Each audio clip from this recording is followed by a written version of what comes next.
So, I mean, what is it going to take for you to repatriate this money? What is standing in the way? Political corruption and set-aside allocations. I had, and I'll be frank about it, ex-governor, and it's in the book, I think, and a sitting U.S. senator who is the chairman right now, and a former state senator told me to throw in the 2,000 tons of gold for the cloakroom and things would be handled immediately. We also have them on tape in the book and in the disc on there that they called my embassy numbers, and without thinking, they left me a message that they wanted $3 billion pronto, now. And after they were arguing back and forth amongst themselves, one of the senators says to the other ex-governor, well, you think you'll at least give us $5 billion? These are duly elected officials. And I immediately filed papers that we got on tape to the FBI and the Justice Department, because that's a federal violation under Title 18, Section 201, A, B, and C, for me to bribe a public elected official or them to ask me for a bribe.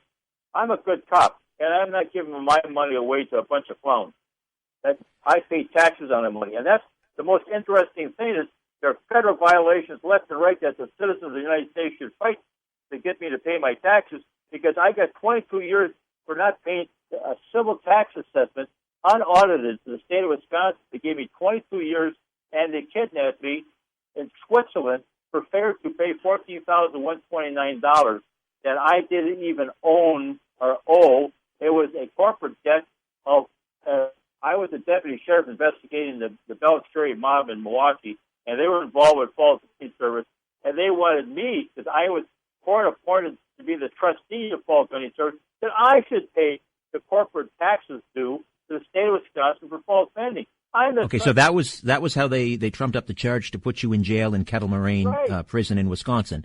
Now, but back to the 31.2 trillion. I don't understand the mechanics here. How a former governor, how a senator, the chairman of such and such a committee. I understand they're asking you for basically bribe money, but I don't understand how they can stand in the way of this money being repatriated. I don't understand. Here, first of all, the money has been repatriated. It's in the Treasury Department. I have 10 accounts that are in excess of $31.2 trillion. Every day or every other day, they tell me it's going to be tomorrow. They move the money here, and then the banks use the money. And you have to keep in mind, a lot of the banks don't know what to do anymore. They don't have any cash. We don't have any cash. I got cash, but because Henry Paulson and those characters spread that money out in the bill and TARP money, getting like promissory notes. I don't want a promissory note. I want my cash. I still have 2,000 tons of gold, and that's in quote. And in fact, the state of Wisconsin told the jury, this man hasn't paid you, the jury, a single red cent. Here it is, copies of documents and transfers of gold certificates. He's got 2,000 tons of red gold. You think it'd be nice because I bought it to pay my taxes to the Fort Knox. And the jury says, well, he's got all that kind of money. He must be guilty. It's a purchase order.